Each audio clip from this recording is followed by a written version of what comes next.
നമസ്കാരം, നമ്മുടെ പുതിയ വീഡിയോയിലേക്ക് എല്ലാവർക്കും സ്വാഗതം. നമ്മളിന്ന് നിങ്ങൾക്ക് പരിചയപ്പെടുത്തുന്ന പറഞ്ഞു കഴിഞ്ഞാൽ പാടകൃഷികളൊക്കെ ചെയ്യുന്ന സമയത്ത് അവിടെയൊക്കെ വൃത്തിയാക്കി കണ്ടങ്ങളൊക്കെ അടിപൊളിയാക്കുന്ന ഒരു സംഭവമാണ്. അപ്പോൾ ഇവിടെ ഒരുപാട് കൊറ്റുകളും അതുപോലെ ഒരുപാട് നല്ല രസകരമായ ഒരു കാഴ്ച. അപ്പോൾ അത് നിങ്ങളെയും കൂടി പങ്കുവെക്കാമെന്ന് വെച്ചു. അപ്പോൾ എന്തായാലും ഇത് എങ്ങനെയാണ് ചെയ്യുന്ന കാര്യങ്ങളൊക്കെ ഞാൻ നിങ്ങൾക്ക് കാണിച്ചു തരാം. നിങ്ങൾ കണ്ടിട്ട് കമൻറ്റ് രേഖപ്പെടുത്തുക. പിന്നെ ഈ കാണുന്നത് എന്താ വെച്ചാൽ ചണ്ടി വലിച്ച് ഒഴിവാക്കണം. കണ്ടങ്ങളിൽ ഫുള്ള് ചണ്ടി വന്നിട്ട് ഒരുപാട് പൈസക്ക് ബുദ്ധിമുട്ടാകും.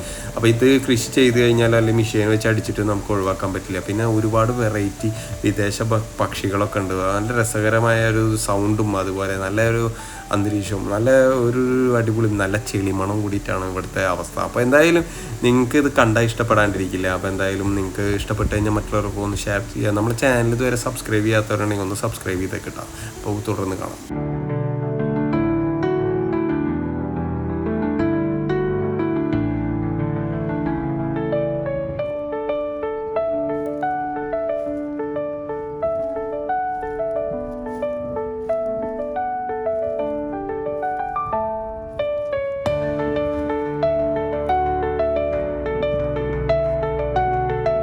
ഇപ്പം കൃഷി എന്ന് പറഞ്ഞു കഴിഞ്ഞാൽ എന്താണ് സംഭവം നോക്കണ്ട. നമുക്ക് നല്ല നെല്ലിൻ്റെ കൃഷിയാണ് ചെയ്യാൻ പോകുന്നത്. നെൽകൃഷിയാണ് ഇവിടെ ചെയ്യണത്.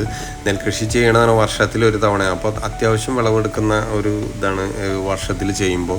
പല സ്ഥലങ്ങളിലും 3 തവണ 4 തവണ ഒക്കെ ആയിട്ട് ചെയ്യണവരുണ്ടാവും. അപ്പോൾ അതൊന്നും നമുക്കാകെ ഒരു 4 മാസത്തിൻ്റെ ഇടപാടിൽ നമ്മൾ ചെയ്യുന്നതാണ്. അപ്പോൾ ഒരു നല്ലൊരു വിളവ് കിട്ടാവുന്ന രീതിയിൽ കൃഷി ചെയ്യുന്ന ഒരു സ്ഥലമായതുകൊണ്ട് ഒരുപാട് കൃഷിക്കാരുണ്ട്. അത്യാവശ്യം ഒരു 6-7 ഏക്കർ സ്ഥലം ഇവിടെ മൊത്തത്തിൽ കൃഷി ചെയ്യണ സ്ഥലം തന്നെയുണ്ട്. ഇത് തൃശ്ശൂർ ജില്ലയിൽ കാട്ടകാമ്പാൽ എന്ന് പറഞ്ഞ സ്ഥലമാണ്.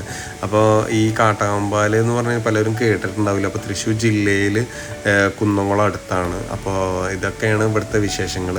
പിന്നെ കാണുമ്പോൾ പല ആൾക്കാരും ഇതൊന്നും കണ്ടിട്ടുണ്ടാവാത്തവരുണ്ടാവും. അപ്പോൾ അവർക്കൊക്കെ ഒന്ന് ഷെയർ ചെയ്ത് കൊടുക്കും നിങ്ങൾ.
അപ്പം നല്ലൊരു കാഴ്ച നിങ്ങൾക്ക് കാണിച്ചു തരാൻ പറ്റിയെന്ന് വിചാരിക്കുന്നു. എന്തായാലും നിങ്ങൾക്ക് ഈ വീഡിയോ ഇഷ്ടപ്പെട്ടെങ്കിൽ മറ്റുള്ളവർക്കൊന്ന് ഷെയർ ചെയ്ത് കൊടുക്കുക. നമ്മുടെ ചാനൽ ഇതുവരെ സബ്സ്ക്രൈബ് ചെയ്യാത്തവരുണ്ടെങ്കിൽ സബ്സ്ക്രൈബ് ചെയ്യുക. അപ്പോൾ ഇതുപോലെയുള്ള നല്ല നല്ല വീഡിയോകളുമായിട്ട് ഞാൻ ഇനിയും വരാം. നിങ്ങളുടെ സ്വന്തം റാഷിദ് ഫർദാൻ. ബൈ.